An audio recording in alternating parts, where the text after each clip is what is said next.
Kolkata case में आज फिर सुप्रीम कोर्ट में सुनवाई हुई। इस दौरान दोनों पक्षों के वकीलों के बीच तीखी नोकझोंक हुई और चीफ जस्टिस ने बंगाल सरकार से एक बार फिर से कई बड़े सवाल पूछे। उन्होंने पोस्टमार्टम की प्रक्रिया से लेकर कोलकाता पुलिस कमिश्नर और कोलकाता पुलिस की जांच पर गंभीर सवाल खड़े किए हैं। कोर्ट ने पूछा कि आखिर एफआईआर में देरी क्यों हुई, पोस्टमार्टम के लिए आधिकारिक चालान क्यों नहीं लिया गया।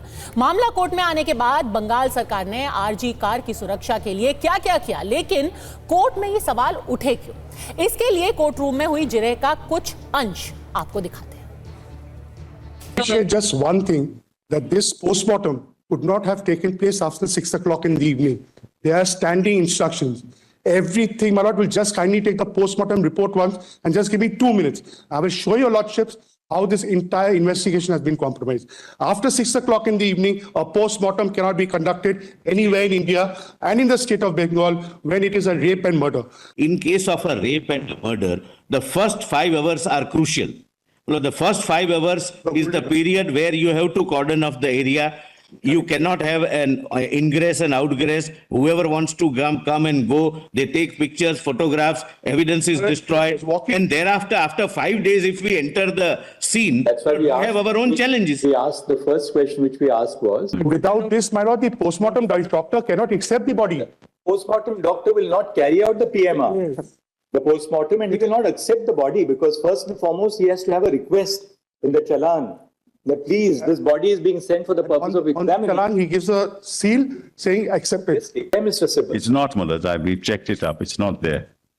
And CBI says that they also don't have the document under which the body was sent. To us, that file does not contain What this I'm document. told is that the CGM came, Malad, and he filled it up himself, and there's no separate form. That's what seems to have happened. Was the postmortem carried out without It's impossible. It's impossible. without a formal dispatch of a request to the postmortem doctors to carry out the Not postmortem? just an administrative. एक तरफ Kolkata case की जांच पर supreme court में सवाल उठे तो वहीं दूसरी ओर विपक्ष भी ममता बनर्जी को घेर रहा था। ऐसे में हर तरफ से घिरी ममता ने अपनी सफाई में पीड़ित परिवार को ही आज चुनौती दे दी और सभी आरोपों को प्रोपेगेंडा बता दिया।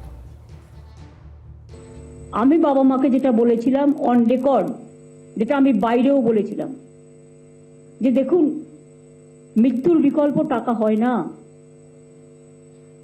আপনারা খুবই মর্মাহত, আমরাও মর্মাহত, কিন্তু যদি কোনোদিন মনে করেন আপনার মেয়ে স্মারক মানে মেমারির জন্য কোনো ভালো কাজ করবেন আমাকে বলবেন, আমাদের গভর্নমেন্ট আপনার পাশে আছে। Nothing else. আমি জানি কোনটা কখন বলতে হয় এবং একই কথা আমি কিন্তু অফিসিয়ালি প্রেসকেও বলেছিলাম। তা সত্ত্বেও যারা কুৎসা করে বেড়াচ্ছেন, আই এম সরি, তারা কি চায়? বিচার চায় না বিচারের নামে কেসটাকে ঝুলিয়ে দিতে চায়? কি চায়? तो ममता बनर्जी आखिर घर वालों को ही क्यों चैलेंज कर रही हैं? क्या उनकी स्थिति कमजोर हो गई है? आपको याद होगा कि कल ही उनके राज्यसभा के एक सांसद ने अपना इस्तीफा देते हुए कहा था कि सरकार में जिस तरीके का करप्शन हो रहा है और इस केस को जिस तरीके से मिस हैंडल किया गया है उसको लेकर के मैं बेहद दुखी हूं। चर्चा में हमारे साथ जुड़ गई हैं प्रियंका टिब्रेवाल, नेता हैं बीजेपी की, साथ ही साथ बादल देवनाथ हैं, नेता तृणमूल कांग्रेस के। बादल देवनाथ जी, क्या जो घर वाले हैं, जो बेटी थी आरजी कौर की, उन्हीं के ऊपर अब सवाल उठा रही है मुख्यमंत्री? क्यों? नहीं, हर दिन आज भी देखिए सुप्रीम कोर्ट ने जो भी निर्देश दिया उसको हम सब स्वागत करते हैं, लेकिन उसके बाद भी आज भी शाम को देखिए कलकत्ता में विदाउट परमिशन यहाँ पर कुछ लोग नागरिक समाज के नाम पर जो लोग को नक्सलपंथी है उन लोग आज भी शाम को रैली कर रहे हैं और झूठा बातें पूरे बंगाल में फैला रहा है। ये कुछ मीडिया, 2-3 मीडिया भी है। बादल जी, आप ये तो विषय है ही नहीं, ये विषय है ही नहीं। थोड़ा कुछ कह दिया। विषय ये है कि सुप्रीम कोर्ट ने भी आज फिर से सवाल पूछे। क्या सवाल पूछे? बिना चालान के शव का पोस्टमार्टम कैसे किया गया? अपराध स्थल को संरक्षित क्यों नहीं किया गया? एफआईआर दर्ज करने में 14 घंटे की देरी कैसे हुई? ब्लड सैंपल्स को सही तापमान में क्यों नहीं रखा गया? अब तो ऐसे लगने लगा जैसे सीबीआई ने पहले बोला था कि पहले से ही पूरे के पूरे केस को डैमेज करके हमें दिया गया है। सवाल उठाए जा रहे हैं, पुलिस कमिश्नर पे सवाल उठाए जा रहे हैं, डॉक्टर कह रहे हैं पुलिस कमिश्नर को इस्तीफा देना चाहिए। नहीं मैडम, सुप्रीम कोर्ट में स्टेट गवर्नमेंट के साथ जो वकील था, कपिल सिब्बल था, उन्होंने भी कहा 17 तारीख को उन्होंने पेश करेंगे, क्योंकि चालान उनके पास नहीं था।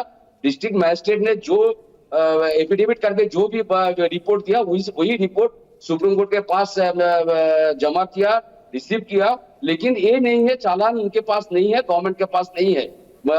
सुप्रीम कोर्ट ने कुछ कहा, चालान के बिना चालान क्यों पोस्टमार्टम हुआ, लेकिन आज नहीं था। 17 तारीख को जो अगली सुनाई होगा उसमें चालान दिया जाएगा। ठीक है प्रियंका टिब्रेवाल, कोई बड़ी बात नहीं है, 17 तारीख को सारे जवाब मिल जाएंगे आपको। बिल्कुल, कोई हेरा फेरी नहीं हुई है। प्रियंका 17 टिब्रेवाल, तारीख को चालान मिल जाएगा, सारे जवाब आपके देखिए- सामने होंगे। देखिए, इस गुनाह में सरकार की भूमिका जो है पूरे देश ने देख ली है, और अब ये जो है वो अपना दामन बचा नहीं पा रहे, तो इस तरह की बातें कर रहे हैं। आज कोर्ट में जितने भी प्रश्न पूछे गए उनका कोई भी सटीक जवाब इनके पास नहीं था, ना आज था ना पिछली हेयरिंग में था। क्यों उस इलाके को घेरा नहीं गया, क्यों क्राइम सीन को प्रोटेक्ट नहीं किया गया, क्यों लोगों का आना जाना इंग्रेस नग्रेस रोका नहीं गया, ये सबसे बड़ी चीज है।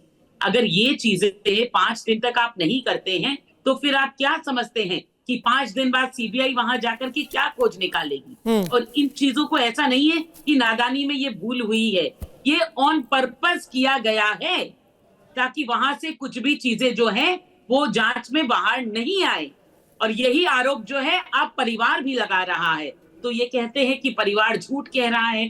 परिवार ने इतनी बड़ी बात कह दी कि यहाँ के जो डीसी थे इस एरिया के, उन्होंने पैसे तक ऑफर किए परिवार को।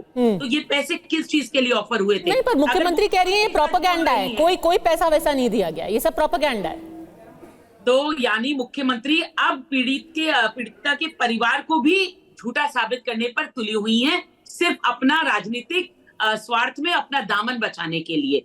देखिए, जिन्होंने अपनी बेटी खोई है वो झूठ नहीं बादल बोले। देवनाथ, मुख्यमंत्री जब खुद कहते मैडम, हैं कि हमने पैसे बहुत ऑफर सारे किए, बातें जो वीडियो करके वो एक रैली में एक बातें बोलना, एक बयान देना और गवर्नमेंट को बदनाम करना, बंगाली को बदनाम, ऐसे बहुत सारे रिपोर्ट आया। लेकिन ममता दीदी वहां पर गए थे, पहले ही पीड़िता के घर गया, वहां पर जाके उन्होंने बताया जो आपको क्या जरूरत है वो तो हम तो आपको बेटी वापस नहीं कर सकते, लेकिन आपको क्या जरूरत है उसके नाम पर कुछ करना चाहिए तो आप बताइएगा, हम सब गवर्नमेंट आपके साथ है, हम सब सहयोग करेंगे। ये सब ममता दीदी ने पहला। लेकिन कुछ लोग है पहले ही पूरा बंगाल में हल्ला मच दिया क्या ममता दीदी ने उनको पैसा देने का। देखिए कितने ये तो सारे खुद लोग घर वाले कह रहे हैं, ये तो लेकिन पीड़िता ममता के दीदी माता हर पिता बात बोल रहे में हैं। पैसा हो, नौकरी हो, कुछ ना कुछ ममता दीदी देते, इसलिए तो ममता बनर्जी है। लेकिन उस दिन उन्होंने ऐसा नहीं कहा। आज भी प्रशासनिक बैठक में उन्होंने सबके सामने प्रेस कॉन्फ्रेंस करके बता दिया मैंने पैसा का बात नहीं किया, लेकिन उनको हेल्प करने का वादा किया था, यही बात है। लेकिन इतना झूठ, जैसे 150 ग्राम सीमेंट मिला, सारे लोग बोल रहे हैं 150 ग्राम सीमेंट, भाई 100, 150, 400 लोग क्या रेप किया, ऐसे झूठ। नहीं, आप मुद्दे पर रहिए।